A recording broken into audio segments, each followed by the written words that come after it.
Aujourd'hui à l'émission, le père Martin Lagacé nous livre son témoignage de conversion et Simon Lessard nous a préparé une chronique « Louange pour les nuls ». Bref, on n'est pas du monde.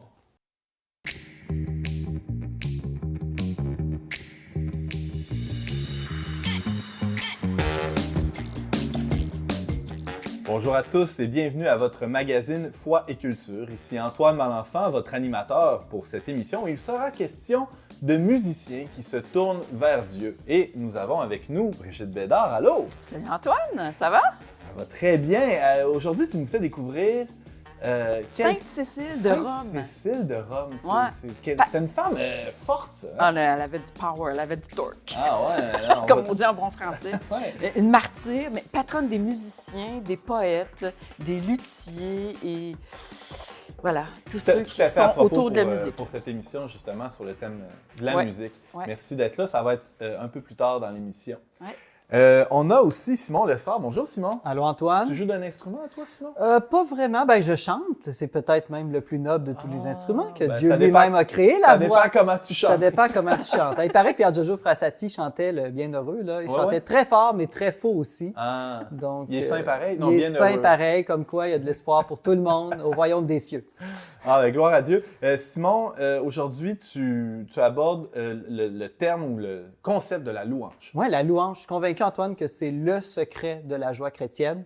Donc, on va faire un petit traité pour les nuls. Je vous regarde, vous avez de l'air pas mal nuls ici. Merci, c'est Donc, gentil. j'ai pensé à vous. On va aborder la louange, puis j'ai bien hâte d'entendre aussi la place de la louange dans votre vie. Ah ah, ça va peut-être être déçu. J'espère que non. Bon, et on a James Langlois. Bonjour, James. Salut Antoine. Ça fait longtemps. Ouais, je suis vraiment content d'être de cette émission où on va parler de foi et de musique parce que T'es musicien, Dieu sait toi. que je suis un homme de foi et de musique. Non, c'est pas vrai. J'ai toujours dit que j'aurais aimé être musicien, mais le Seigneur m'a préservé de ça parce que je suis sûr que je me serais perdu dans la musique. Oh. Tu joues de la guitare. Je gratte de la guitare. Tu gratouilles. Ouais, on peut dire ça comme ça. James, pour débuter l'émission, peut-être sur une bonne note, celle que tu veux, là, un fa ou un mi. Moi, j'aime bien le dos. Le do, OK. Alors, tu as réussi à nous dénicher des musiciens qui ont, à un certain moment de leur parcours, rencontré Dieu et ont vécu une conversion. Ouais, je vous en ai déniché 3 qui m'ont intéressé particulièrement. Le premier, c'est Brian Head Welch, qui était le guitariste et le cofondateur du groupe de metal Korn, hein, qui était très populaire autour des années fin 90, début 2000. Moi, j'écoutais leur album Follow the Leader, en fait, leur cassette dans mon Walkman en 5e année. Et puis... Ah, c'est quoi? Ah oui, En c'est un 5e Walkman. année. Ouais. Puis, donc, Brian, en fait, dès les débuts de sa carrière, il a commencé à consommer de la méthamphétamine, aussi appelée speed, et il a sombré là-dedans pendant plusieurs années, assez qu'en 2005, sa femme l'a quitté. Il s'est retrouvé dans une grave dépression, et c'est à ce moment-là qu'il a dit « Jésus, si tu es vrai, prends ma dépendance. Et il a commencé à sentir la présence de Dieu d'une manière très forte, tellement qu'il s'est converti. En fait, il est devenu un chrétien évangélique. Et puis, il a quitté Korn pendant quelques années.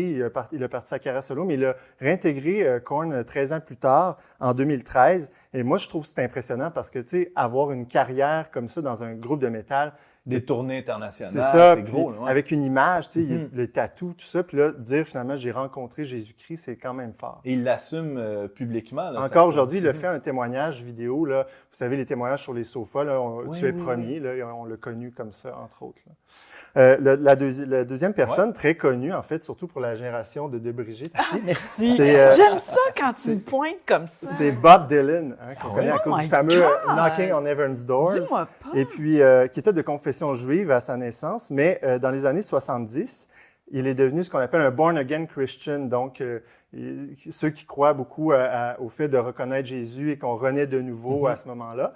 Selon la parole de Nicodème, là, si je me trompe. Exact. Et il dit que il était sur scène et quelqu'un avait lancé une croix en argent sur la scène. Il l'a prise dans sa poche et pendant un autre spectacle, il l'avait encore dans ses poches. Et il s'est senti très interpellé par cette croix-là, assez que il dit plus tard avoir rencontré Jésus, il y a eu une espèce d'apparition mystique, là, ou je ne sais pas trop. Tout ça grâce au fait qu'il ne fait pas son lavage souvent. Là. Il y avait Oui, encore c'est la- ça. Mais la il a croix dans ses poches. ouais, sans doute, là, mais tu sais, les rockstars. tu sais. Ouais. Mais il a suivi une formation chrétienne là, dans la Vineyard Church aux États-Unis. Il a sorti 3 albums gospel. Ensuite, il est retourné un peu à ses habitudes musicales il a touché à beaucoup de styles, mais bref, en 2022, les gens se questionnaient à savoir s'il est encore chrétien. Il a gardé ça un peu quand même sous silence, mais en 2022, le Wall Street Journal a posé une question importante à Bob Dylan en lui demandant comment tu occupes ton temps. Tout ça, il a dit que lui, il priait beaucoup, il méditait beaucoup, il lisait la Bible, que pour lui, il croyait dans la rédemption, dans le salut des âmes, etc., que les saints, il priait les saints, etc. Donc, on voit que sa foi, même s'il n'a pas continué de faire de la musique chrétienne en tant que telle, est encore très présente, là. Puis de ces années-là, hein, il y en a d'autres. On parle de Bruce Springsteen, Johnny Cash, Elvis, Edith Piaf. J'en passe comme ça rapidement, là. Et un petit dernier peut-être. Andrea Bocelli, qui est plus connu, Oui, qui a 62 ans. Mais aujourd'hui, il est né avec un glaucome congénital. Il a perdu la vue à 12 ans. Il dit qu'il attribuait cette épreuve-là à un dessein supérieur. Et ensuite, il a vécu quelques années dans l'agnosticisme, on dit. Puis, c'est en lisant Tolstoï qui est comme revenu à sa foi. Bon, italien, de naissance, on se doute que ça fait partie de sa vie. Et il y a d'ailleurs un film autobiographique, La musique du silence, qui est sorti en 2017, que j'ai vu, qui n'est pas un très bon film, là, mais qu'on voit beaucoup d'éléments de foi dans sa vie. On sait qu'il chante constamment pour le pape. Puis en 2017, il a écrit un texte sur les réseaux sociaux avec le hashtag Faith, dans lequel il disait « La foi est un don, je remercie le ciel de l'avoir reçu ». Merci beaucoup, James, pour ces portraits. C'est quand même édifiant, puis ça ravigore notre foi. Mais tu sais qu'Edith Piaf était, quand elle était récupérée dans un hospice un bordel, en fait, elle a perdu la vue. Au Montmartre. Voilà, et puis c'est en priant Sainte-Thérèse de Lisieux, toutes les prostituées ont prié Sainte-Thérèse de Lisieux, puis elle a été guérie. Exact. Non, je ne savais pas ça. Quelle belle anecdote. Ouais. Merci Brigitte, merci James aussi pour ce topo. Accueillons maintenant notre invité du jour. Il était punk et il est maintenant prêtre, le père Martin Lagacé.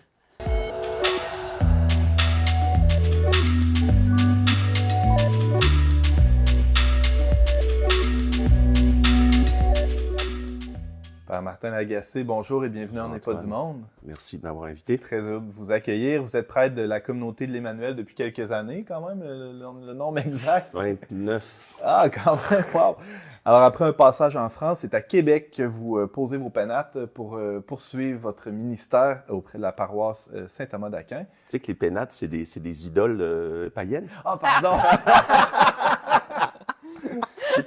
Parenthèse. Vous posez vos bagages. Oui, c'est ça.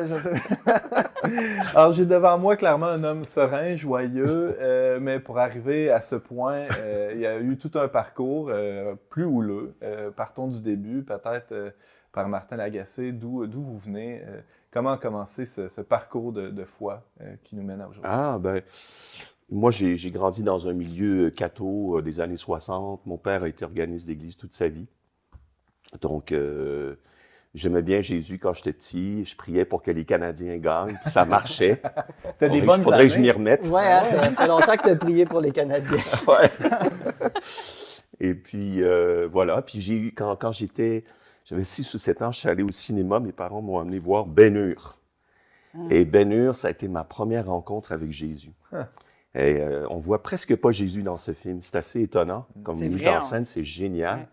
Mais il hante le film. Puis quand je l'ai vu mourir sur la croix, je me suis dit, tiens, ce gars-là, parce que j'avais déjà une souffrance intime en moi, j'ai dit, ce gars-là, il me comprend. Je sais pas, ça a été un premier contact avec lui. Après, bon, il y a eu d'autres péripéties avant que je retrouve ça. Ouais. Parmi lesquelles péripéties, il y a eu un après, moi, j'ai eu l'adolescence, tout ça, puis dans un Québec qui se décrit... Hein? Comment ça s'est passé, l'adolescence? Tu veux vraiment savoir? Absolument. Oui! C'est pas ça le but de l'exercice. On m'oblige à C'est pas une émission pour enfants. Non, mais j'ai commencé à fumer toutes sortes d'herbes exotiques, puis à faire du rock'n'roll avec mes chums dans le garage, puis j'allais plus à la messe, je priais plus. Pourtant, je me considérais comme croyant. J'étais dans une école catholique officiellement. Puis un jour, un de mes chums m'amène au restaurant, puis il partait en voyage longtemps. On avait pris un bon coup, puis on était sur les remparts de Québec, je me rappelle. Puis il me dit, je suis désespéré, je pense que je vais me suicider. Puis là, j'arrive comme pour dire, accroche-toi à Dieu. Tu sais, normalement, c'est ça que j'aurais dit. Puis là, c'est comme une branche qui a craqué. C'est comme si c'était assis sur moi, qui était une branche desséchée. Je priais plus, je me confessais plus. En fait, je me suis aperçu que j'étais aussi désespéré que lui, en fait. Et là, ça a été le début d'une descente aux enfers. Puis j'ai fait ma recherche de sens à travers la philosophie, mais dans une approche philosophique assez noire. La philosophie peut me conduire au bord du suicide, en fait, avec Camus, Sartre. Ça ne m'a pas vraiment aidé à retrouver un chemin de lumière. Et j'ai eu la chance d'avoir une de mes sœurs qui a retrouvé la foi grâce à son chum qui est devenu son mari, français. Les Français ont beaucoup d'importance. La France a de l'importance dans ma vie. Et puis, mon beau-frère était assis, c'est un chrétien, disons, très libre. Il fumait des joints, puis il me parlait de Marthe Robin, tu sais. Je dis toujours, c'est comme ça que Dieu m'a rejoint. Les voix de Dieu sont vraiment impénétrables. C'est bon. Ça m'ouvrait l'esprit, tu comprends? Ouais, c'est ça. Mais même la drogue, à un moment donné, j'avais fait un trip de champignons magiques dans un genre de rave party. Puis j'ai eu comme une vision du crucifix. Je me suis dit, hey Martin, ça suffit, là. Je suis sorti du party, là, j'ai commencé à halluciner. Là. Mais n'empêche que ça a été comme un flash dans ma vie. Et c'était comme une lumière, comme un phare qui brille dans la tempête, là, tu sais. Puis je me suis dit, mais il y a quelque chose qui transcende, là, tu sais. Notamment à travers la musique. C'est-à-dire, la musique et la drogue, c'était ma religion, en fait. C'est ça qui me sortait de la banalité puis de la tristesse de ma vie, en fait. C'est de décoller. Sauf que plus tu décolles haut, puis après, tu t'atterris bas, tu sais. Fait que c'est pas une bonne spiritualité. Mais ça a comme fendu un peu, ça a fait une craque dans mon orgueil, puis quelque chose. Il y a comme une lumière qui est passée à ce moment-là. Parce que dans toute la culture punk, il y a quelque chose dont n'est pas du monde aussi. Il y a une sortie du monde qui est... Il y a une contestation radicale. Absolument. Qui n'est pas toute mauvaise pour... Absolument. Vraiment, on est un peu les Cassandres de ce monde, tu sais, les prophètes de malheur qui disent ce monde-là ne peut pas continuer comme ça. Moi, je disais toujours, je refuse d'être dans la carte postale sociale. Tu sais, cheese, puis tout est fixé et beau. C'est un grand mensonge, tu vois. Avec le Golden. Ouais, le Golden Retriever. Un beau chien. C'est ça. Et voilà, puis, mais en même temps, à un moment donné, punk, ça a été juste une courte période de ma vie. Je ne suis pas né avec une crête. Là, ah non? En tout cas, d'ailleurs, quand le Saint-Esprit est arrivé, elle est tombée. Mais, tu sais, tu fais pas carrière punk parce que soit tu te suicides, soit tu te convertis. Puis moi, je dis, au fond, je suis sur la même voie que quand j'étais punk. C'est-à-dire, parce que c'est le même chemin qui conduit à l'enfer et au ciel. Mais ça dépend dans quelle direction tu le prends. C'est le chemin de l'absolu. Moi, j'étais sur le chemin de l'absolu. La radicalité. Je voulais l'absolu, ouais. Fait que c'était le néant ou Dieu, quoi. Il y a eu cette rencontre-là avec le beau-frère dont vous parliez. Il y a eu, est-ce qu'il y a eu d'autres points tournants, des moments... Après, ça va être la grande rencontre. Là, ça va être au moment d'une retraite de guérison intérieure de style Kakuna. Là, mais ce n'était pas à Kakuna, c'était un endroit qui n'existe plus maintenant. C'est ma sœur qui m'a dit, tiens, si tu faisais une retraite de guérison intérieure. Puis, en fait, moi, il y avait une chose que j'avais comprise de ma foi d'enfant, c'est que Dieu est amour. Puis quand même, le message de Jésus, parce que j'ai une période marxiste, une période punk, existentialiste, mais quand même, je sentais toujours que la parole du Christ transcendait tout ça. Que c'était l'amour qui était la vraie réponse. Mais je n'avais pas d'amour dans mon cœur. Alors, j'ai dit à Dieu, si tu es amour, fais-moi le sentir. Puis là, j'ai pris un tsunami, je ne m'attendais pas à ça. Donc, j'ai fait cette retraite avec ce raisonnement, dire, si j'étais blessé par les manques d'amour que j'ai reçus ou que j'ai fait par mes péchés aussi, et si Dieu est amour, ben, il peut guérir par une compensation. Mon raisonnement était simple, c'est avéré bon.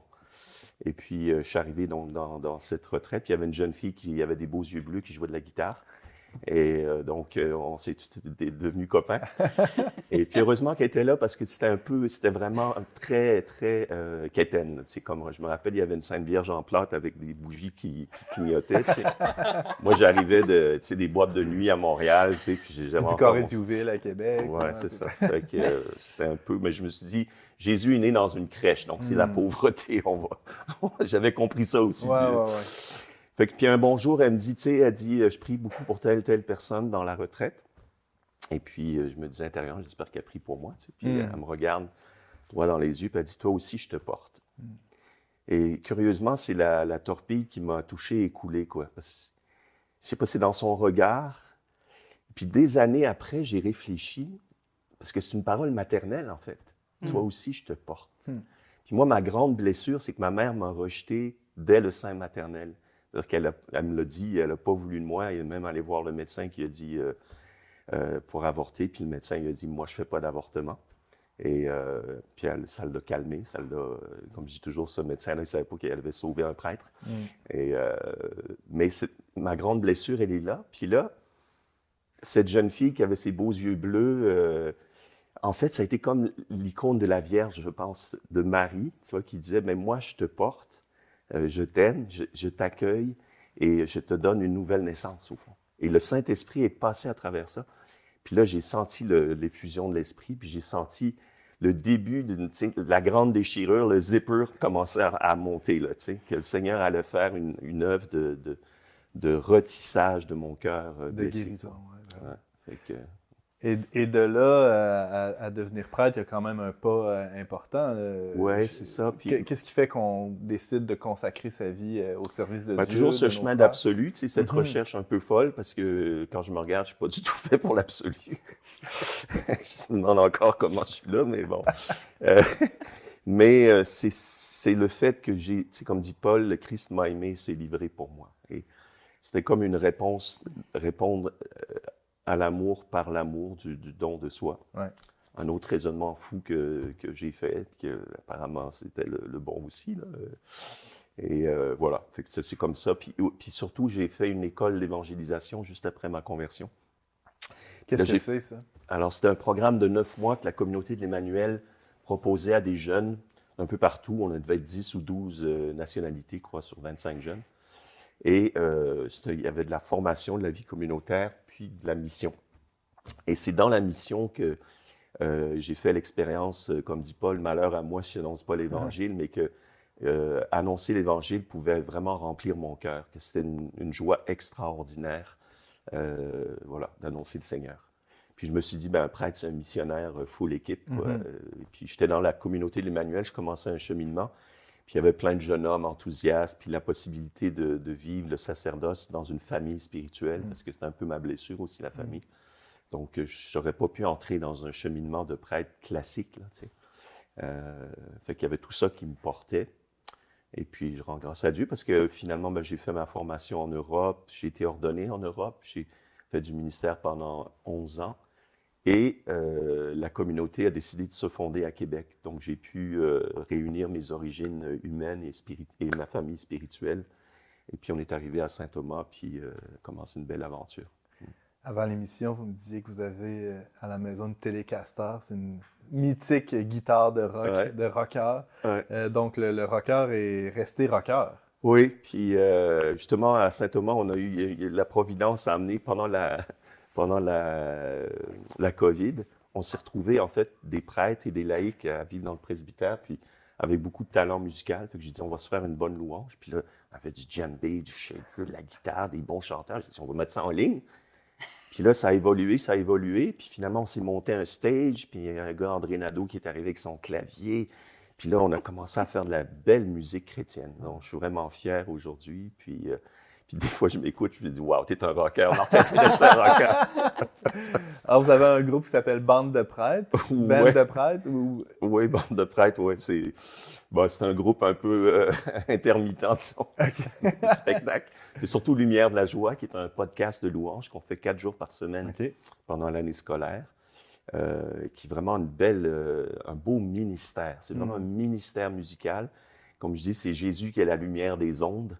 Qui envoie, parce que c'est pas comme la musique enregistrée que tu as en streaming, là, où tu écoutes de la musique de louange. Là, c'est de la louange live. Fait que c'est une prière live. C'est assez original comme concept. C'est un nouveau concept. Alors, musicalement, c'est pas pire, ça n'a pas la qualité studio, mais ça groove bien. Mais ça a l'énergie du direct. C'est ça, surtout la prière. Puis, fait qu'on a plein d'échos de gens qui sont Moi, je l'écoute, par Martin, ce balado-là. Je le mets dans ma voiture pour venir travailler le matin, puis ça me met dans la joie, ça me met de bonne humeur. Puis c'est comme il dit, un jour, Martin, il m'a dit, ça, c'est le balado qu'il ne faut surtout pas écouter. C'est un balado à prier, dans le fond. Donc, c'est pas de la musique que tu écoutes. Comme ça, là? Oui, tu écoutes ça, mais eux, entre les chants, ils prient, ils louent, ils rendent grâce. On exerce les charismes. Donc, dans l'auto, j'essaie de ne pas trop lever les mains. C'est vraiment, non pas à écouter, mais à prier. Prier avec d'autres personnes qui louent. Puis ça brise la solitude, parce que louer seul, je trouve ça plus difficile. Simon, tu avais aussi une question pour le Père Martin. Oui, bien, je me demandais, je sais que tu as traversé un cancer dans les dernières années. Est-ce que ça l'a transformé quelque chose dans ta manière de vivre ta foi ou ton sacerdoce? Ben, Dieu, il y a toujours des surprises. Hein. C'est sûr que la souffrance, c'est une purification. Donc, il y a des choses qui... depuis mon cancer, j'ai l'impression, je dis toujours, j'écris avec la pointe de mon crayon. C'est-à-dire qu'il me semble que je fais là où je suis le meilleur, puis je peux porter plus de fruits parce que j'ai moins d'énergie de toute façon. Donc, je ne peux pas faire tout ce qu'un prêtre fait d'habitude. Je fais tout ce que... Mais il s'est avéré que, justement, à travers le ministère musical, ça a été une chose où j'ai pu former des gens. C'est parce que tout un écosystème qui s'est développé musical, de ministère musical qui s'est développé, des retraites des artistes, plein de choses. Et donc, ça, c'est une première chose. Donc, j'écris plus avec la pointe de mon crayon. Et puis, il est arrivé une autre révélation. Je ne m'attendais pas. Un jour, pas un jour, le jour de Noël, je célébrais la messe. J'avais préparé une belle homélie théologique. Ça, puis, il y avait plein d'enfants. Je me suis dit, mais tu ne vas pas faire cette homélie-là, ça ne marche pas. J'ai laissé mon homélie, puis j'ai parlé aux enfants. Puis là, ça a été un choc pour moi. Je me suis dit, mais en fait, on ne prêche pas vraiment aux enfants. T'sais, à la messe, on les envoie faire du coloriage dans un coin, tout ça. Il dit, mais Jésus dit, laissez les enfants venir à moi. Puis il met un enfant au milieu, il dit, si vous ne devenez pas comme eux dans le royaume, j'avais 60 ans et j'ai eu ce choc de retourner à l'enfance. Puis là, depuis 2 ans, on a fait des messes. Alors, c'était un peu compliqué, c'était soit sur Internet, soit dans le sous-sol. Mais ça fait 2 ans que je prêche aux enfants. Et c'est une grâce extraordinaire parce que ça m'a obligé à retourner puis surtout à faire cette parole de Jésus, laissez les enfants venir à moi. Puis on s'aperçoit que notre liturgie, c'est une liturgie vraiment d'adulte. C'est pas fait pour les enfants, il faut repenser. Moi, je rêve que le pape fasse un congrès de l'enfance. Il y a plein d'enfants. On dit, c'est à vous la première place. Mais c'est vrai qu'on sous-estime, je trouve, tout l'apport spirituel des enfants. C'est comme si c'était... on fait comme les apôtres, on les pousse. Ils dérangent, tu sais. Comme Exactement. simplement de futurs adultes. C'est ça, C'est ou ça. quelque chose de cute. Tu sais, ils sont cute. Ils sont cute. La belle famille à la messe. Non, mais c'est des personnes, là. C'est des personnes, les enfants. Ils ont une vie spirituelle intense, tu sais. Puis on sous-estime. Je trouve ça super que vous Moi, je fassiez ça. fréquente la paroisse où prêche le Père Martin, puis je lui dis tout le temps, c'est les seules homélies que j'arrive à écouter du début à la fin, à retenir quelque chose. C'est plein d'images. Vraiment, moi, ça me rejoint. C'est pas juste pour les dialoguer avec enfants. les enfants. Les enfants, ils te sortent des affaires tellement drôles, des fois, tu sais, puis tellement justes. Puis une fois, j'avais prêché, tu sais, sur l'histoire de Joseph avec les vaches. Il dit, il y a 5 vaches maigres, 5 vaches grasses, tu sais. Puis il y a une petite fille qui est revenue après la messe, elle dit, non, mon père, c'est 7 vaches grasses, 7 vaches. Pardon. Il en manque pas une. Père Martin Lagacé, merci beaucoup d'avoir été avec nous pour nous partager votre... Ça fait du bien de se rafraîchir, de raconter son histoire, les merveilles du Seigneur. Merci à toi. Rendons Merci. gloire à Dieu pour tout ça. Je rappelle que vous êtes prêtre de la communauté de l'Emmanuel à la paroisse Saint-Thomas d'Aquin à Québec, ex-punk et désormais guitariste dans un band de louanges.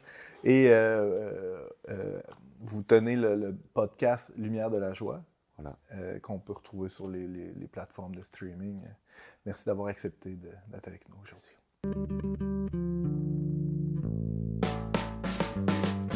On n'est pas du monde est une émission produite par l'équipe du magazine Le Verbe. Pour vous abonner gratuitement et recevoir 8 numéros par année, visitez leverbe.com/abonnement. Brigitte Bédard. Antoine Malenfant. Oui, c'est moi. Quand on regarde les chanteuses pop d'aujourd'hui, je pense évidemment à Taylor Swift, à Lady Gaga, par exemple, on voit des femmes fortes, audacieuses, tu sais, qui ont de la drive, là, du courage. Lady Gaga qui a une certaine foi, d'ailleurs. Oui, c'est vrai. Hein, elle a déjà parlé de l'Eucharistie dans une entrevue. Alors, quand on regarde ces femmes-là, on se dit « Wow, ça, c'est des femmes libres ». Mais c'est pas les pionnières, c'est pas les premières à avoir eu cette attitude-là, c'est pas les premières musiciennes non plus à être aussi hot. Ah oui, mais c'est ça. Sainte-Cécile, qui pourrait être leur patronne, n'est-ce pas? Mais qui est leur patronne. Sans même qu'elle le sache. Oui, c'est ça, mais peut-être le savent-elles, je ne le sais pas. Je vais appeler Taylor demain matin, je vais demander.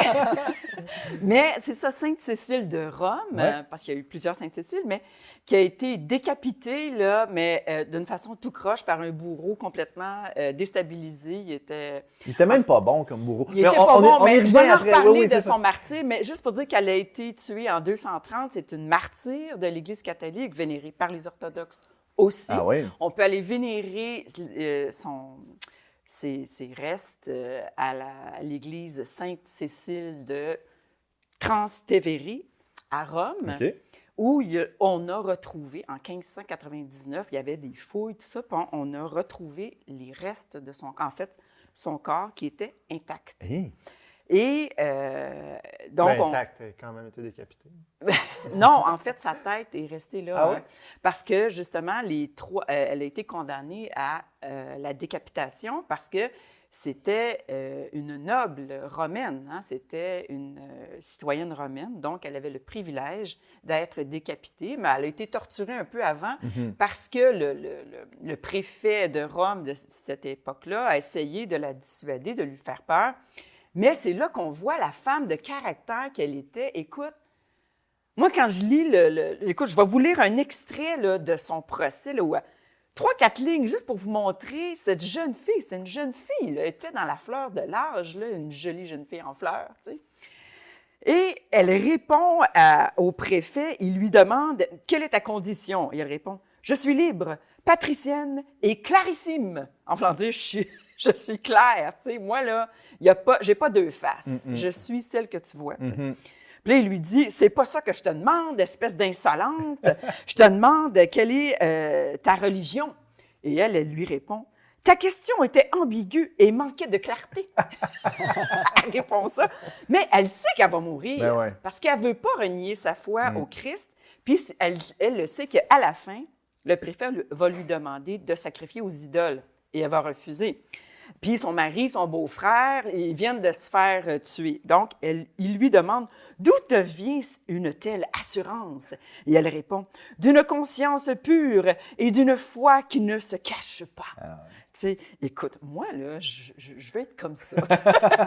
Il lui demande aussi « Ne sais-tu pas ce qu'il en coûte de me répondre ainsi? Ne sais-tu pas que j'ai pouvoir de vie ou de mort? » Oh, ça ressemble à Pilate sur Jésus, ça. Exact. Et elle répond « Non, tu te trompes. Tu as juste le pouvoir de mort. Tu n'as pas le pouvoir de me rendre la vie une fois que tu m'auras tué. Wow. » Et là, elle se met à lui parler de Jésus comparativement à ses idoles, qui sont des idoles de pierre, puis que personne ne peut les défendre, puis qu'elle elle croit en un Dieu, un seul Dieu, en 3 personnes, puis elle part sur une... Écoute, ça, c'est une femme. Mais pourquoi c'est la patronne des musiciens? J'ai pas compris. Parce qu'elle chantait toujours. Quand elle était très jeune, elle chantait des hymnes et elle louait Dieu en tout temps et en toutes choses. Et comme Saint Paul nous le demande. Comme Saint Paul nous le demande. Et comme toute la Bible dit, hein, il doit avoir à peu près une trentaine de citations, juste de l'Ancien Testament, qui parlent de louer Dieu en tout temps et en toutes choses. Les psaumes, dans Isaïe, en tout cas, dans plein de livres. Puis elle chantait en tout temps des hymnes, elle en composait.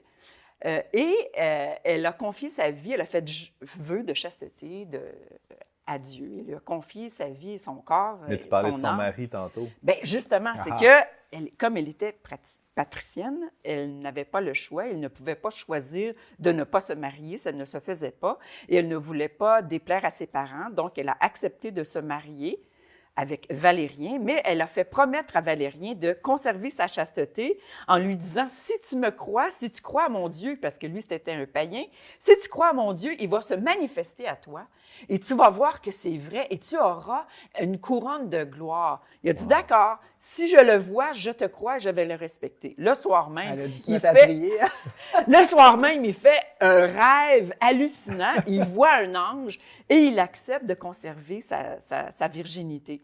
Lui aussi, c'est un saint, dans le fond. Oui, bien, je ne sais pas, un saint Valérien. Ben, en tout cas, il a été décapité. À sa manière. Lui aussi, il a été... Il y a eu la couronne du martyr. Oui, aussi, il y a eu la couronne du martyr. Ouais, d'ailleurs, tu sais ce qu'il a vu en songe? Un ange qui lui a présenté 2 couronnes, la couronne du martyr. Et il y a le beau-frère qui va se convertir aussi, le frère de Valérien. Et même le soldat romain qui a tué Valérien et son frère va se convertir face à leur assurance et leur éloquence. Tu sais. Donc, quand Claire subit le martyre... Cécile? Oui, qu'est-ce que j'ai dit? Tu as dit Claire, mais elle était claire. Elle l'a dit clarissime dans son procès. Quand elle subit le martyre, elle le subit en chantant. Et quand elle va le jour de ses noces, elle le fait en chantant. Elle chante tout le temps. Et ce qu'il y a de particulier, c'est qu'elle va même chanter avec son corps parce qu'on lui a donné 3 coups de hache. Pauvre bourreau. Le premier coup n'a pas marché. Le deuxième n'a pas marché non plus. Le troisième, qui était un peu plus gros, ça n'a pas marché. Et la loi romaine interdisait un 4e coup. Donc, ils l'ont laissé comme ça souffrir le martyre pendant 3 jours. Et au bout de 3 jours, elle est morte au bout de son sang. Et la statue qui la représente, elle représente le corps qu'on a retrouvé d'elle en 1599. C'est Stefano Maderno, qui est le sculpteur, qui est la statue la plus célèbre de Sainte-Cécile, où elle est couchée sur le côté, puis qu'on ne voit pas son visage. Son visage est comme tourné comme ça. Son visage enveloppé, sa tête enveloppée d'un voile, d'un turban de noble, en fait. Et on voit les 3 marques à son cou. Et sa main droite est comme ça en 3, ouverte en 3 pour les 3 personnes de la Trinité. Et sa main gauche en l'index comme ça, un seul Dieu.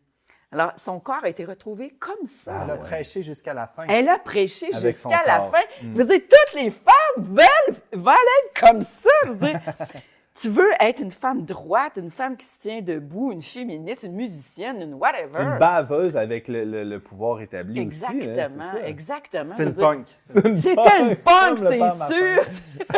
Elle était vraiment pas du monde. Ça fait penser aussi, la manière qu'elle est morte aux Carmélites de Compiègne, qui sont mortes en chantant, pendant la Révolution française de Salve Regina. C'est vrai. Exactement.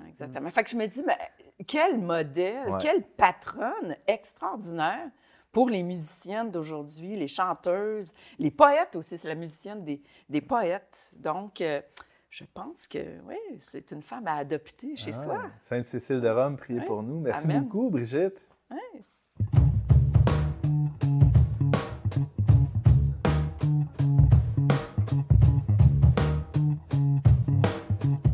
Simon Lessard, il a été question de musique et de louange beaucoup depuis le début de l'émission. La louange, ça fait partie des choses qu'on vit, qu'on expérimente, qu'on pense connaître, mais si tu me demandais de définir c'est quoi la louange, pas sûr que je serais capable. Pas si facile, hein? Alors, une chance que tu es un peu philosophe, là, tu vas sûrement nous aider. Mais c'est quand même important, Antoine, parce que le pape François, écoute, il dit que la louange, c'est la meilleure façon d'entrer dans le mystère de Dieu. Donc, si on est chrétien, normalement, on voudrait entrer un peu dans le mystère de Dieu. Ouais, et voilà la meilleure façon. Donc, ce n'est pas une option. La louange, ça fait partie de la vie de foi, de la vie chrétienne. Ça faisait aussi partie de la vie des Juifs bien avant Jésus. On en parlait tantôt, ça fait partie, c'est ça, on retrouve ce mot-là dans l'Ancien Testament à plusieurs reprises. À plusieurs reprises. Et il y a 7 mots, c'est un chiffre parfait, ça tombe bien, pour désigner la louange dans l'Ancien Testament. OK. Donc, et chaque mot révèle une dimension différente de la louange. Par exemple, le premier, c'est « halal », duquel on a « alléluia ». Et puis, ce mot-là veut dire célébrer avec émotion, extravagance et délire. Moi, quand je pense à ça, je pense tout de suite à Brigitte Bédard. Ne pas confondre avec la viande halal. Non, ben je ne sais pas. Peut-être qu'il y a un lien entre les deux. Brigitte est très Parce halal. Alléluia veut dire louer le Seigneur. Oui, vous le c'est savez vrai que moi, probablement. quand je loue dans mon groupe de prière, de louanges, là, moi, ça a été long avant que ça vienne, mais j'hésite plus maintenant à lever les mains, puis chanter, danser. Ben là, danser. C'est quand même, je me garde une petite réserve. Une petite gêne. Mais dans ma maison, là, je me lâche. Bon, le deuxième mot, Antoine, c'est Tehillah. Ben là, peut-être que ma prononciation hébraïque n'est pas parfaite, là, mais c'est chanter, mais avec la nuance de chanter avec le cœur. Donc, c'est l'idée que la louange, c'est pas juste émettre des sons ou chanter, mais c'est avec ce qu'il y a de plus profond en nous, avec amour. Donc, c'est vraiment de tourner son cœur vers Dieu. Ça, c'est mon fils de 3 ans, quand il ramasse une guitare, il chante avec ses tripes, Avec ses son tripes, cœur. hein, Ouais. aussi. Ouais, Ah ouais, exactement. Ensuite, on a le mot zamar, qui est l'action de chanter, mais cette fois-ci accompagné d'instruments de musique. Donc, déjà dans l'Ancien Testament, hein, la lyre, il y en a plusieurs, le tambourin. Et c'est intéressant parce que c'est l'idée que non seulement les êtres humains louent Dieu, mais même la technique, même les oui, artefacts, même les créations de l'homme participent à la louange lorsqu'on accompagne d'instruments. Ensuite, on a le mot « shabak » qui est un hommage public fait de vive voix d'un serviteur à son bon maître. Donc ici, ce qui est intéressant aussi, c'est le fait que c'est public, la louange. Évidemment, on peut louer toute seule dans sa chambre, mais louer et louer fort, avec exubérance. Généralement, ça fait un peu de bruit. Et puis, il y a toujours une dimension publique à la louange. C'est pour ça que ça se retrouve souvent dans la liturgie aussi, qui est une prière publique pour rendre hommage à Dieu. Pas très libéral, ça. On a l'idée dans nos sociétés de vivre notre foi La foi en privé, là, ben, la louange, ça fait éclater cette conception, parce qu'en plus, souvent, on va louer avec d'autres, et donc c'est encore public aussi dans sa dimension communautaire. Ouais. On a enfin le mot « barak », qui est une attitude de soumission et de confiance, même d'adoration à genoux. Et là, on a l'idée que la louange, c'est la voix, mais c'est tout le corps qui loue. Hein, Brigitte parlait d'élever les mains, se mettre à genoux. Donc, c'est important, c'est tout notre être, notre raison, notre volonté, nos émotions, notre corps, notre parole qui est tournée vers Dieu dans la Et louange. Sainte Cécile, au moment de sa mort, qui nous donne une catéchèse avec ses doigts, mains, avec ses doigts. Ouais, exactement. Et donc, on a d'autres mots comme yada, qui, lui, c'est le geste d'élever les mains avec joie et soumission. Et donc, pour la joie, on peut imaginer un footballeur qui fait un but et puis qui lève les mains comme ça. Yes, victoire! Et puis pour la soumission, on peut penser à un hold-up, haut les mains. OK. Donc, c'est un peu l'idée. Je vois pas le lien avec la louange. Ben, la louange, je dirais, c'est la joie et c'est la victoire du Christ Ça sur va. la Mais mort. en même temps, c'est de recevoir tout de Dieu. C'est d'être abandonné. Exactement. Donc, l'abandon total à Dieu. D'être soumis aussi à ce que l'Esprit Saint va me souffler là, tu sais, parce que tu sais jamais qu'est-ce qui va arriver. Et après tout, Antoine, Peut-être qu'il ne va rien arriver. le Nouveau Testament nous dit que le Seigneur va venir comme un voleur. Donc, le hold-up, quand même, il y a un lien, Très fort. Dernier mot, c'est le toda. Donc, c'est encore élever les mains, mais cette fois-ci avec adoration et remerciement, avec la connotation de confession. Et là, l'image, c'est un peu si vous êtes dans un procès et qu'on vous demande de lever la main pour jurer de dire que la vérité. Donc, c'est un peu ce geste d'élever les mains comme pour jurer devant Dieu, confesser notre foi devant Dieu. D'ailleurs, la posture orante traditionnelle, on le voit chez le prêtre pendant la messe, souvent il lève les mains comme ça pour prier. Exactement. Donc, normalement, c'est les mains plus vers l'avant, mais bon, ça peut être vers le ciel. Il n'y a rien de mal aussi à ça.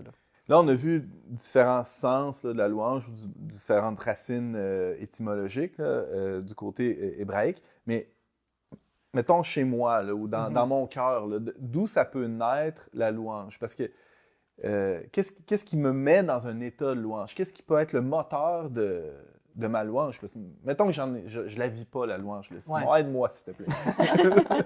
D'abord, l'appétit vient en mangeant. Donc, loue et la louange va venir. Mais je dirais, la louange naît de l'étonnement, de l'émerveillement. Pense, tu as vu un bon film, tu as écouté une pièce de musique, un artiste que tu admires. Waouh, c'est beau. C'est déjà une forme de louange, ce wow là. Même chose, tu écoutes la vie de Sainte-Cécile, ça t'impressionne. Waouh, c'est bon sa vie, c'est bien. Ça peut être, tu écoutes un enseignement qui est clair, qui est droit, qui est vrai. Waouh, c'est vrai. Donc, c'est vraiment cette explosion, je dirais, qui jaillit quand on est devant un bien immense et qu'on ne peut pas retenir en soi. C'est un éclatement. Il y en a qui vont parler d'une épiphanie de l'émerveillement. Une épiphanie, ça veut dire une manifestation, ça doit sortir. Et donc, je dirais, la louange, elle jaillit quand on fixe notre regard sur Dieu qui est le bien infini, le bien absolu. C'est vraiment une prière, je dirais, qui s'ancre dans une connaissance d'abord, cette connaissance de la bonté de Dieu. C'est pas une prière utile, en fait, la louange. Oui, mais c'est ça. Dieu, y a-tu vraiment besoin de ça? Est-ce que Dieu, bon, caricaturons un peu, il est dans son nuage, puis est-ce qu'il est là à attendre nos louanges? Il n'y a pas besoin de ça, il est déjà plein. Dieu a besoin de rien, mais nous, on en a besoin. Ah! Et il se réjouit quand même dans notre louange. C'est sûr que Dieu n'a pas besoin, moi. Je veux dire, c'est quoi le premier commandement? Tu aimeras ton Dieu de tout ton cœur, de toutes tes forces, de toute ton âme, de tout ton esprit. Il nous dit qu'il veut être aimé. Il a besoin d'être aimé. Jésus, il a eu besoin qu'on l'aime puis qu'on le reconnaisse comme notre Messie, notre Sauveur. Moi, c'est parce que j'ai fait une grosse prise de conscience là-dessus l'année passée, là, que dans le fond, je ne rendais pas à Dieu tout l'amour qu'il me donnait. Puis je me disais, mais Dieu, il a besoin de mon amour, il a besoin d'entendre que je l'aime. Peut-être que j'exagère. Non, mais je pense que c'est bien. Puisque c'est une relation. C'est bien puisque- psychologiquement de le penser comme ça. Mais puisque évidemment, c'est une alliance, Dieu est parfait. C'est pas là. à sens unique, là. Dieu n'est pas dans le manque. Si Brigitte Bédard se détourne de lui au sens philosophique de la perfection Il va divine. souffrir. si Mais ça sa dépend de gloire lui. extrinsèque, évidemment, grandit à chaque fois que tu élèves les mains que tu loues Mais Brigitte. moi, je pense qu'il souffre si je m'éloigne de lui. Si je le rejette, si je le suis pas, si je l'aime pas, si je prie pas, si je prends pas du temps pour lui, il souffre de mon manque d'amour, de cette relation que je coupe dans le fond. Fait que, tu sais, Saint Ignace, il dit qu'on est né pour louer Dieu. Puis dans la Bible, c'est écrit souvent, on est né pour ça. Fait que si on le fait pas, ben c'est quoi le sens de notre vie? Oui, tu as bien raison, Brigitte. On est fait pour louer Dieu. Et c'est vraiment, je dirais, une prière dans la gratuité, dans le fond. Donc, c'est le premier sens de prière, c'est demander. Hein? Fait que souvent, quand on pense prier, bien, je demande ci à Dieu, je demande ça. Il est tout-puissant, il est aimant. Donc, comme un petit enfant qui demanderait des choses à ses parents. Mais pas la louange. Mais la louange, là, moi, je trouve que ça ressemble plus à un parent qui regarde son petit enfant. Un petit bébé, là, ça fait pas grand-chose, mais ça existe et c'est beau. Et il y a une sorte d'émerveillement du parent à contempler, à regarder son enfant. Il y a un amour, et il peut même y avoir une forme de louange qui jaillit, une parole qui jaillit en regardant l'enfant. Et je pense que c'est ce regard aimant, gratuit sur le bien duquel jaillit la louange. Mais après, évidemment, louange et action de grâce, louange et reconnaissance, louange et demande vont souvent ensemble. Parce qu'une fois que j'ai porté mon regard vers Dieu, qui est le bien absolu, le bienfaiteur suprême, bien, je ne peux pas faire autrement que de voir tout ce qu'il fait. Non pas juste ce qu'il est, mais aussi tout ce qu'il fait de bien. Et puis bien, là, souvent, je vais mélanger de l'action de grâce à la prière de louange. On parlait de Sainte-Cécile un peu plus tôt dans l'émission. Simon, c'est pas la seule sainte qui a expérimenté la joie de la louange. C'est peut-être même le secret le mieux gardé. Oui, bien, je pense que tous les saints, d'après moi, ont loué d'une manière ou d'une autre. Il y a plusieurs manières de louer. Là. Père Martin vient de la communauté d'Emmanuel, qui nous parlait plutôt dans l'émission, qui ont des chants en français actualisés pour aujourd'hui. Mais le grégorien, c'est des chants de louange aussi. Les psaumes sur les mélodies hébraïques, c'était aussi une manière de... Donc, la louange n'est pas associée à un style particulier de musique, ça c'est important de le rappeler, c'est une attitude tournée vers Dieu, une attitude d'admiration vers Dieu. Et c'est vraiment le secret de la joie des saints. Un jour, j'ai lu un théologien qui se demandait, dans l'Antiquité, les chrétiens étaient reconnus pour être les gens les plus joyeux. Tous les gens des autres religions regardaient les chrétiens et disaient « Mais comment ça se fait qu'eux sont plus joyeux que les autres? » Et ce théologien dit, mais aujourd'hui, depuis quelques siècles, je ne suis pas sûr que les gens regardent les chrétiens comme les gens les plus, manifestement, les plus joyeux que les autres. C'était d'ailleurs le point de Nietzsche. Exactement. Hein? Ils n'ont pas de l'air d'avoir des faces de ressuscités. Nietzsche avait dit, je serai chrétien le jour où ils seront comme des ressuscités ou quelque chose comme ça.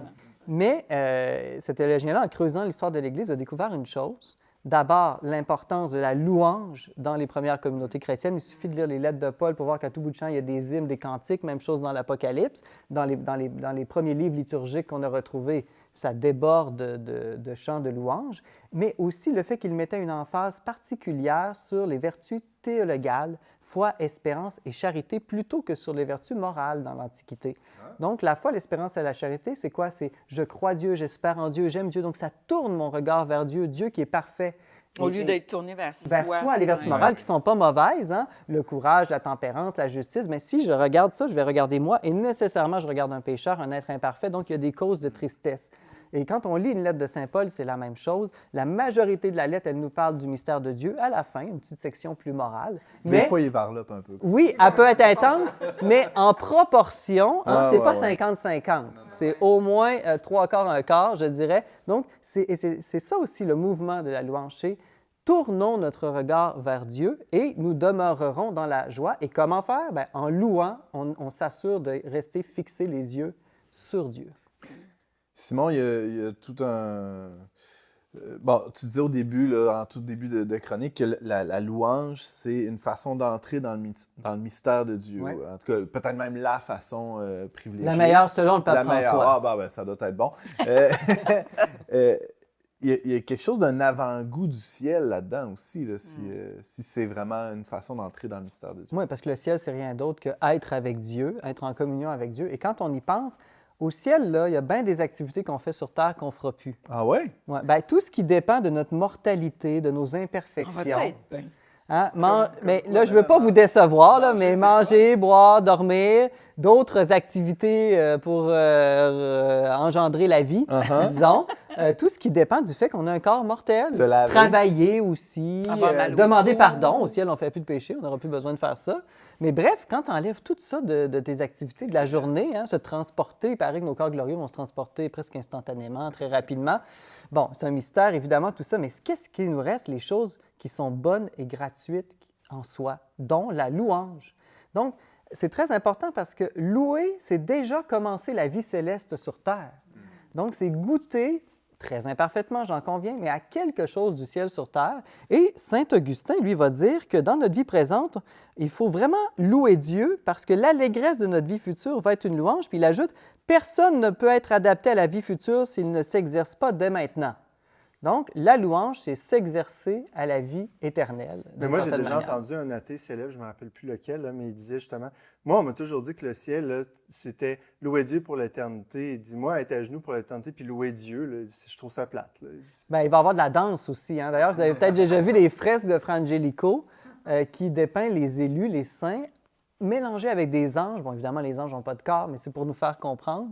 Et puis, ils dansent ensemble, ils louent ensemble. Moi, je l'imaginerais plus comme un banquet de mariage éternel avec plein d'amis, des conversations, de la danse, du chant, des raisons éternelles de se réjouir. Il faut faire attention à comment est-ce qu'on conceptualise ou comment on visualise un peu c'est quoi la louange. Évidemment, c'est des images, mais toutes ces images-là sont là pour nous dire qu'on va être 100% comblé et qu'on ne va jamais être tanné. C'est ça que j'allais dire, c'est que nos besoins, tout va être comblé. Tout va être comblé. Je veux dire, qu'est-ce que tu peux espérer de plus que ça, là? Et quand on est comblé et quand on est amoureux, qu'est-ce qu'on fait? On chante. On chante. Danse, on chante. Un cœur qui aime chante. Vraiment, là, je pense que c'est un effet naturel de l'amour de J'ai chanter. quasiment le goût d'y aller tout de suite. Bon, en attendant d'y aller, on peut quand même expérimenter la louange, entre autres, dans les sacrements, dans la messe. C'est peut-être un lieu privilégié pour vivre le ciel sur la terre. Oui, quand la messe est bien faite, là, non, mais toute messe est une prière, une forme de prière de louange, c'est vrai, mais c'est important de soigner le chant et la musique à la messe, justement parce que c'est une prière de louange, bien, le chant et la musique vont nous aider à bien vivre cette prière de louange. Si le prêtre chante la prière eucharistique, on comprend encore mieux en quel sens c'est une prière de louange. Il y a même la lettre aux Hébreux qui nous dit que la messe, c'est un sacrifice de louange. Donc, par exemple, dans la lettre aux Hébreux, il est dit « En toutes circonstances, offrons à Dieu par Jésus un sacrifice de louange, c'est-à-dire les paroles de nos lèvres qui proclament son nom. » Et la tradition a toujours compris que ça s'appliquait au saint sacrifice, ce sacrifice de louange de la messe. Et pourquoi? Bien, parce que dans la messe, toutes les formes de prière s'y retrouvent, premièrement. Excuse-moi, je ne veux pas t'interrompre. Ah non, puis j'allais simplement ajouter aussi parce que dans la messe, l'Église chante la gloire de Dieu à la fois en action de grâce pour son œuvre de création et de recréation. Donc, c'est toute la bonté de Dieu qui est constamment remise sous nos yeux, tout le salut qui nous est présenté et qui ne peut qu'éclater en louange. Non, j'allais dire que c'est un sacrifice en soi de louer quand on souffre. De choisir de remercier Dieu, de me tourner vers lui dans ma souffrance, peu importe que ce soit physique ou psychologique ou affectif, ça demande là, une totale confiance que Dieu est là, puis de me tourner vers lui au lieu de rester pogné tout seul dans ma souffrance, puis de commencer à louer. Moi, je suis incapable. Grâce, là. Mais moi, je ne suis pas capable. Tu Je avais fait un reportage une fois, il y a plusieurs années, Brigitte, je m'en souviens encore. Je suis pas mal sûr que c'est toi, tu avais rencontré un couple qui avait perdu 2 enfants par suicide. Ah, je m'en rappelle. Et oui. qu'au funérailles du second, il y avait eu le chant « Comment ne pas te louer ». Comment ne pas te louer? C'est quand même, chantais c'est ça quand même troublant à quand l'ambon. on y pense. Ah, là. j'ai- C'est ça. Quand D'ailleurs, j'en Ouais, parle, ouais. j'ai la chair de Non, poule je te encore. comprends. Ce chant-là a fait un tabac sur les réseaux Je sociaux sais. dans la dernière année. Hein. Mais oui, sur TikTok, ça a été vu des milliards de fois. Tout le monde. Comme quoi, le cœur de l'homme est fait pour louer Dieu naturellement. TikTok le prouve. Mais moi, j'ai besoin que mon mari m'entraîne dans la louange quand je souffle. Là. C'est juste Ouais. pour conclure sur mon idée. Ah ouais, c'est bon. Donc, on a besoin de nos frères et sœurs chrétiens de nous aider à nous entraîner dans la louange malgré ce qu'on peut vivre, parce que c'est là qu'on est libéré dans le fond. Exact. Il ne faut pas attendre d'être dans la joie pour louer. « Ah, j'ai pas le goût de louer, je le sens pas. » Exactement, c'est l'inverse. Loue et tu seras dans la joie. Loue et la joie va venir. Donc, si tu dis « j'ai pas le goût », c'est le meilleur signe que tu devrais louer. Mais ça demande il faut que je me fasse violence, tu comprends? Là? C'est dans ce sens-là que je vois le sacrifice. C'est comme, j'ai pas le goût de louer, mais tout m'horripile dans la louange quand je souffre. Tu sais. Je n'en ai que pour ma souffrance. Tu sais. Moi aussi, quand tu souffres ou tu vis quelque chose de tragique, puis là, quelqu'un vient te voir, ouais, tu pourrais louer Dieu. Ah, tu as juste envie de le fesser. Tu sais. C'est ça. Soyons un peu quand même un peu... j'allais dire délicat, poli. Quand quelqu'un souffre, c'est pas le temps d'aller dire « Tu t'avais loué, là! » Non, c'est pas le temps, là. C'est pas le temps de dire ça. Par contre, il y a des chants de lamentation, des chants de repentir. Il y a toutes sortes de chants de louange, pas que les chants de fête, de victoire et de joie. Donc, il faut peut-être redécouvrir aussi, par exemple, à la communion, bien souvent, on fait des chants plus doux, d'intimité.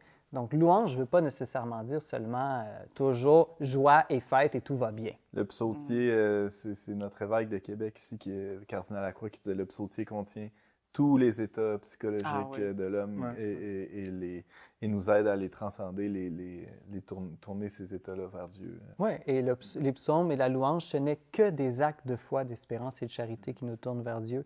Donc, même un psaume qui dit « Je refuse d'être consolé. » Je refuse d'être consolé! Et ça, c'est la voix du pécheur dans le psaume. Oui, mais c'est ça. Mais ça n'en reste pas là, c'est ça. C'est ça, mais ça reconnaît qu'on peut vivre cette émotion en nous. Dieu, il comprend ça, tu sais. C'est lui qui nous a créés, quoi. Simon Lessard, merci beaucoup pour tes éclairages sur la louange. Ça fait plaisir. On ira louer ensemble après l'émission. C'est bon. Vous avez un commentaire, une suggestion ou une question pour l'équipe d'On n'est pas du monde? Contactez-nous via les pages Facebook et YouTube du Verbe Média ou écrivez-nous directement à onpdm@verbe.com. C'est déjà tout pour cette semaine, mais avant de se quitter, Simon, tu as une suggestion culturelle pour nous. Oui, ben en fait, c'est un livre pour approfondir le sens de la louange dans la vie chrétienne. Ça s'intitule « Je loue donc je vis » par le père Alain Dumont, qui est aussi de la communauté de l'Emmanuel, comme le père Martin, là, qui était avec nous à l'émission aujourd'hui. Je loue donc je vis. C'est mon propriétaire, quand j'étais en appartement, il disait ça. C'est un mot à plusieurs sens, okay. Antoine. Tu parles de la louange. Exactement, okay. Exactement. Ça a été publié donc en 2015. Et dans le fond, c'est plein de témoignages revus à la lumière de la Bible et des enseignements des saints pour nous aider à ce que la louange devienne, je dirais, un réflexe spirituel, louer en toutes circonstances et, comme Brigitte en parlait tout à l'heure, louer surtout dans la détresse, louer dans les épreuves. Donc, c'est un très bon livre que je vous recommande, « Je loue, donc je vis ». Du père Alain Dumont. Exactement. Aux éditions de l'Emmanuel. Merci beaucoup, Simon. Ça fait plaisir. Brigitte. Ça me fait penser à Richard Desjardins. Louons le Seigneur! 100 piastres par semaine! J'adore cet album. Ouais, très bon jeu de mots. Alors, je veux vous parler de Seven Psalms de Paul Simon, qui vient de sortir, en tout cas, il est sorti au mois de mai, et qui est un CD, mais aussi on peut le trouver en vinyle, on peut le trouver en streaming gratis sur YouTube. C'est 33 minutes, un album. En fait, c'est 7 psaumes de 33 minutes, mais en 7 mouvements. Alors, pensez-vous qu'il y a du hasard là-dedans? Non. 33 L'âge minutes, du Christ, le chiffre parfait de Dieu. 7 mouvements. Et la première... Là, tu parles de Paul Simon, le gars de Simon and Garfunkel. Oui, mon cher. Il est encore en vie, lui. Il est encore en vie. Il va bientôt, en octobre, avoir 82 ans. Et... écoute, ça me fait penser, hier, j'écoutais l'album, là, j'ai jubilé. Là. C'est excellent, du début jusqu'à la fin. Ça s'écoute d'une traite en 33 minutes. Là, et c'est vraiment c'est comme un pèlerinage, un questionnement intérieur sur Dieu. Qui est Dieu, puis il y a de la louange. Ah, ouais. Et l'album se termine par un « Amen ». C'est son chant du cygne, peut-être, d'une certaine manière. Écoute, ce gars-là, il est juif, OK? Et je pense qu'il est en train de se convertir au Christ. On va mettre un journaliste là-dessus. Là. On va essayer d'enquêter sur la question. J'essaie, OK? Je vais essayer d'y parler. J'aimerais tellement ça. Parce qu'il y a des... Justement, il y a des vers qui sont... Ben, tu sais... sais, l'écriture de Simon and Garfunkel, je veux dire, c'est pas nouveau, tu sais, leur tune, c'était tellement poétique, mais c'est resté. C'est resté. Ouais. Et là, je dirais que c'est son 15e album solo à Paul Simon.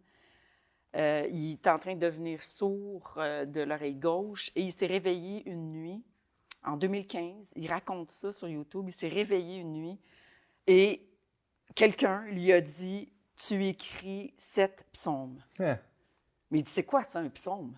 Je ne sais même pas c'est quoi. » Fait qu'il est allé voir sur Google, c'est quoi un psaume? Il disait, c'est biblique. Alors, il est allé dans la Bible et il a lu les 150 psaumes. Il dit, mais je ne suis pas capable d'écrire comme ça. Puis il dit, je me suis réveillé comme ça pendant plusieurs jours, plusieurs semaines, entre 3h et 5h du matin. C'est drôle, moi aussi, c'est toujours là que ça me vient. Et tout ce qu'il avait, c'était des mots, juste des mots. Alors, il s'est mis à écrire des mots. Puis dès qu'il a commencé à avoir des mots qu'il pouvait... Il disait, je pourrais faire une belle phrase avec ça. Il perdait l'oreille. C'était comme... Alors, il raconte ça et il dit, il y avait quelque chose de surnaturel. Puis dans son questionnement, écoute, à un moment donné, il dit, « The Lord is the face of the atmosphere. » Tu sais, c'est comme, wow!